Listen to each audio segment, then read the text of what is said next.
اس کا ذکر کرتے ہوئے فرماتے ہیں کہ بچپن میں ہمیں کہانیاں سننے کا بہت شوق تھا. ہم حضرت مسیح موعود علیہ السلام سے کہتے تو آپ ہمیں ایسی کہانیاں سناتے جنہیں سن کر عبرت حاصل ہوتی.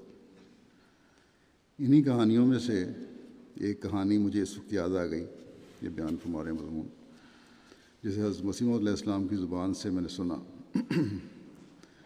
آپ فرماتے کہ حضرت نوح علیہ السلام کے زمانے میں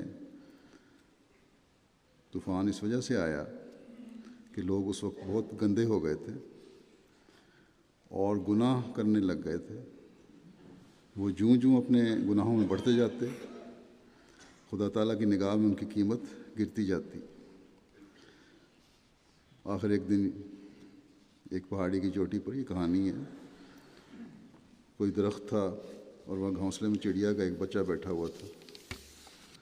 اس بچے کی ماں کہیں گئی اور پھر واپس نہ آ سکی، شاید مر گئی یا اور وجہ ہوئی کہ نہ آئی. بعد میں اس چڑیا کے بچے کو پیاس لگی اور وہ پیاس سے تڑپنے لگا اور اپنی چونچ کھولنے لگا. تب خدا تعالیٰ نے یہ دیکھ کر اپنے فرشتوں کو حکم دیا کہ جاؤ اور زمین میں پانی برساؤ، اور اتنا برساؤ کہ اس پہاڑی کی چوٹی پر جو درخت ہے اس کے گھونسلے تک پہنچ جائے، تاکہ چڑیا کا بچہ پانی پی سکے. فرشتوں نے کہا، خدایا وہاں تک پانی پہنچانے میں تو ساری دنیا غرق ہو جائے گی. خدا تعالیٰ نے جواب دیا کہ کوئی پرواہ نہیں. اس وقت دنیا کے لوگوں کی میرے نزدیک اتنی بھی حیثیت نہیں جتنی اس چڑیا کے بچے کی حیثیت ہے. بس وہ یہ کہانی ہے، لیکن اس کہانی میں یہ سبق ہے کہ صداقت اور راستی سے خالی دنیا ساری کی ساری مل کر بھی خدا تعالیٰ کے نزدیک ایک چڑیا کے بچے جتنی بھی حیثیت نہیں رکھتا. یہ بھی کوئی ڈھکی چھپی بات نہیں ہے کہ دنیا کی کیا حالت ہو رہی ہے. بہت سے ممالک میں نہ عوام نہ حکومتیں ایک دوسرے کا حق ادا کر رہی ہیں، فتنہ و فساد ہے. اور جہاں بظاہر فتنہ و فساد کی حالت نہیں یا بہت زیادہ حالت خراب نہیں، وہاں بھی اللہ تعالیٰ کی منشا کے خلاف نہ صرف خدا تعالیٰ سے دور ہو کر اور نہ صرف اللہ تعالیٰ سے دور ہو کر بلکہ اس کے خلاف بدزبانی کر کے، غلط باتیں کر کے اس کی حد تک کرنے کی کوشش کی جا رہی ہے. وہاں غلاستوں میں بھی اتنے ڈوب رہے ہیں کہ غیر فطری کاموں کو قانون نافذ کیا جا رہا ہے. بلکہ کہا جاتا ہے جو غلیظ کاموں کی حمایت نہیں کرتا وہ قانون کا مجرم ہے. یہ زلزلے، یہ طوفان، یہ فسادات، بے انتہا بارشیں جنہوں نے تباہی پھیلائی ہوئی ہے، یہ اس وجہ سے ہے کہ گناہوں کی انتہا ہو رہی ہے. اور یہ تو ابھی وارننگ ہے جو اللہ تعالیٰ دے رہا ہے، تنبیہ کر رہا ہے اللہ تعالیٰ. بس اس لحاظ سے بھی احمدیوں کا بہت بڑا کام ہے کہ دنیا کو ہوشیار کریں اور بتائیں کہ اگر اپنی اصلاح کی طرف توجہ نہ کی تو اللہ تعالیٰ بہت زیادہ تباہ کن آفات لا سکتا ہے دنیا میں. اللہ کرے کہ دنیا کو عقل آئے.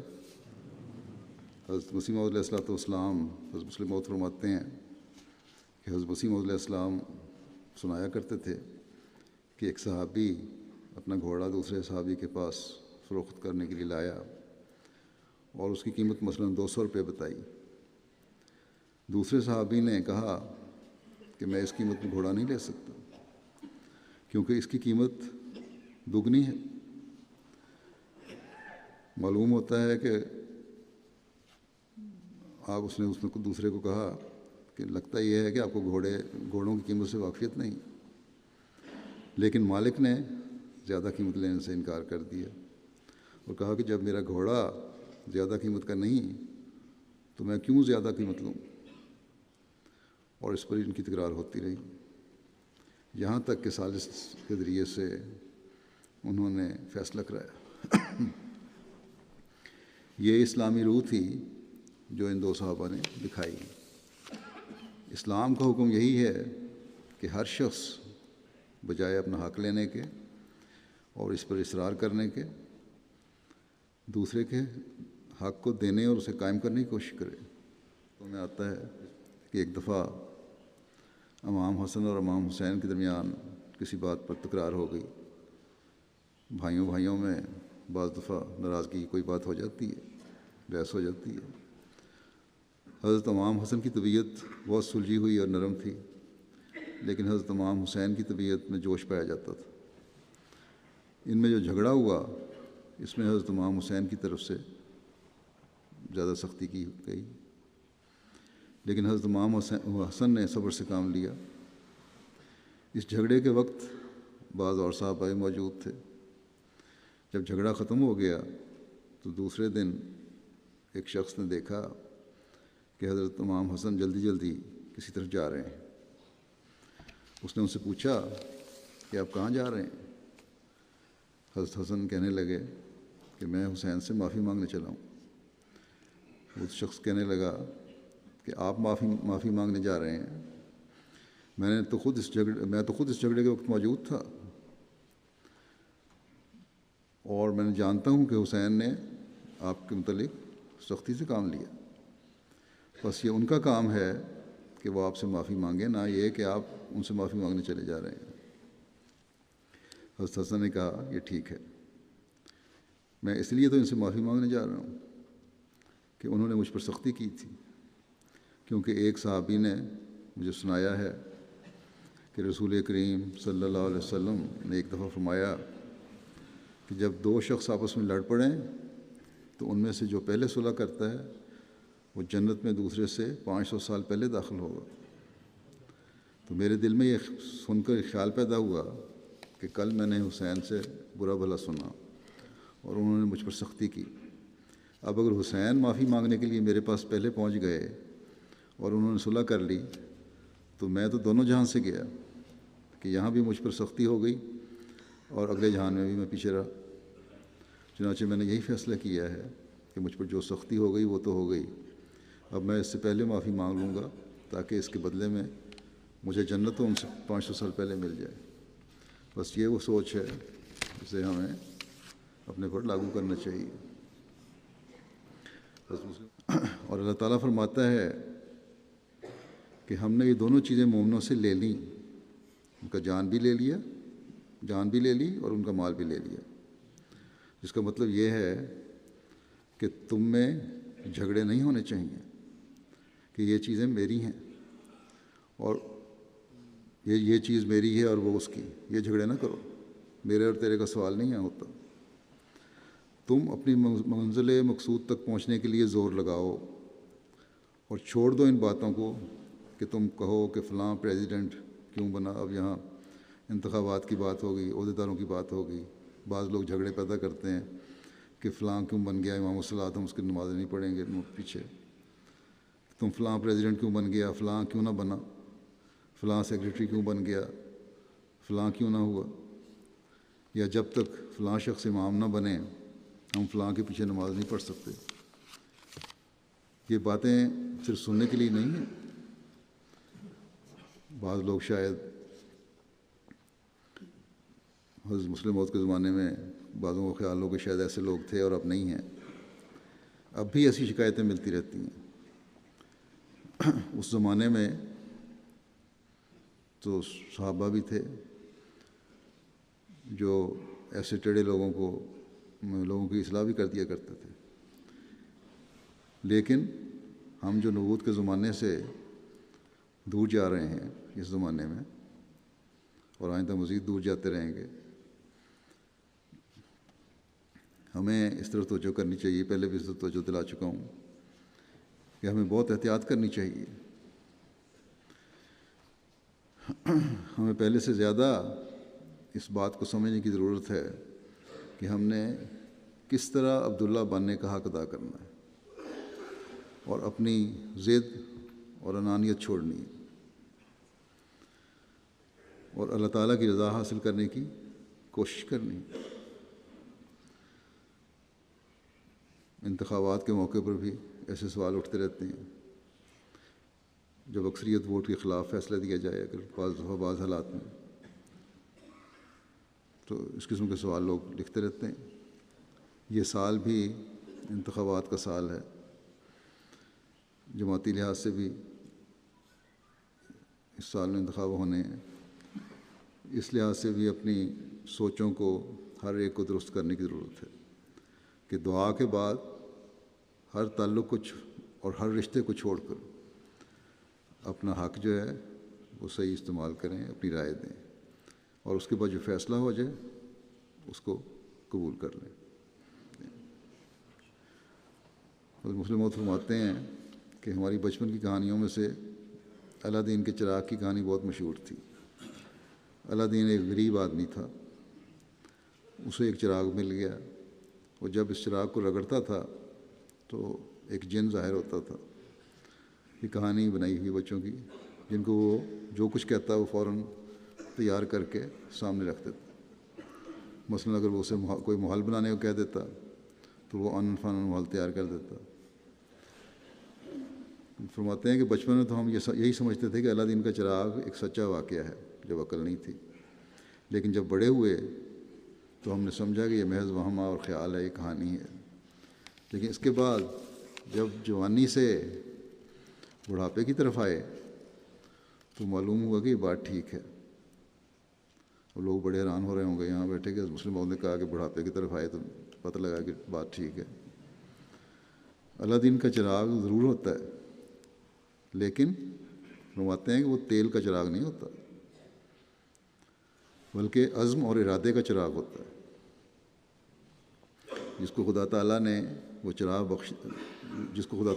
بخش دے وہ اس کو حرکت دیتا ہے، اور بوجہ اس کے کہ عزم اور ارادہ خدا تعالیٰ کی صفات میں سے ہے۔ جس طرح خدا تعالیٰ کن کہتا ہے اور کام ہونے لگ جاتا ہے، اسی طرح جب اس کی اتباع میں اس کے مقرر کردہ اصول کے ماتحت اس کے احکام پر عمل کرتے ہوئے، یہ ساری شرطیں ہیں یاد رکھیں، اس سے دعائیں کرتے ہوئے اور اس سے مدد مانگتے ہوئے کوئی انسان کن کہتا ہے تو وہ ہو جاتا ہے۔ ایسا یہ ہے، اور اگر کوئی احمدی بھی ایسی حرکتیں کرتا ہے تو اس کو بھی اپنا جائزہ لینا ہوگا۔ وہ قصہ یہ ہے کہ کوئی لونڈی تھی جو سحری کے وقت باقاعدہ اٹھا کرتی تھی، کسی کی نوکر ملازمہ، لیکن روزہ نہیں رکھتی تھی۔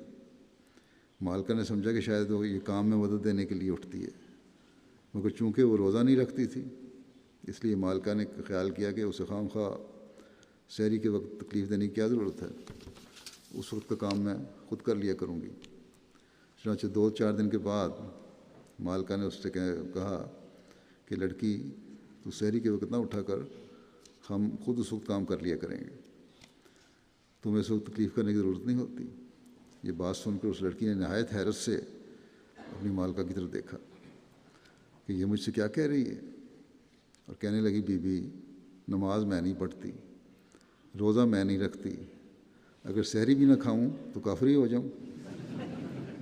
تمہاری حالت کتنی بھی ادنا ہو، اگر تم فرشتوں سے تعلقات پیدا کر لو تو وہ جہاں بھی جائیں گے تم ان کے ساتھ جاؤ گے۔ اللہ تعالیٰ کے ساتھ تعلق پیدا ہوگا تو اس کے فرشتوں کے ساتھ تعلق پیدا ہوگا، تم ان کے اردلیوں اور چپڑاسیوں میں شامل ہو جاؤ گے۔ اگر وہ لوگوں کے دلوں اور دماغوں میں جائیں گے تو تم بھی ان کے ساتھ جاؤ گے۔ بس فرماتے ہیں کہ تم اس عظیم الشان طاقت کو سمجھو جسے خدا تعالیٰ نے تمہارے لیے بنایا ہے۔ تمہاری قوت روحانیت کے ساتھ وابستہ ہے، تم اسے مضبوط بنانے کے لیے فرشتوں کے ساتھ زیادہ سے زیادہ تعلقات پیدا کرو تا تمہیں لوگوں کے قلوب تک پہنچ حاصل ہو جائے۔ اگر تمہیں لوگوں کے قلوب تک پہنچ حاصل ہو جائے تو سارے پردے دور ہو جائیں گے، اور جہاں خدا تعالیٰ کا نور پہنچے گا تم بھی وہاں پہنچ جاؤ گے۔ حضرت مسلم موعود نے اس وقت یہ تحریک کی تھی کہ روزے رکھیں، 7 روزے رکھیں اور دعائیں کریں، چند سال ہوئے میں نے بھی کہا تھا کہ جماعت کو روزے رکھنے چاہیے، اور جماعت نے ابھی تک بعض ایسے ہیں جو اس پر قائم ہیں، رکھتے ہیں۔ کم از کم اب ہمیں 40 روزے ہفتہ واری رکھیں، یعنی 40 ہفتوں تک روزے رکھیں خاص طور پر، اور دعائیں کریں اور نفل ادا کریں، صدقات دیں، کیونکہ جو حالات ہیں جماعت کے ان بعض جگہ بہت زیادہ سختی اور شدت آتی جا رہی ہے۔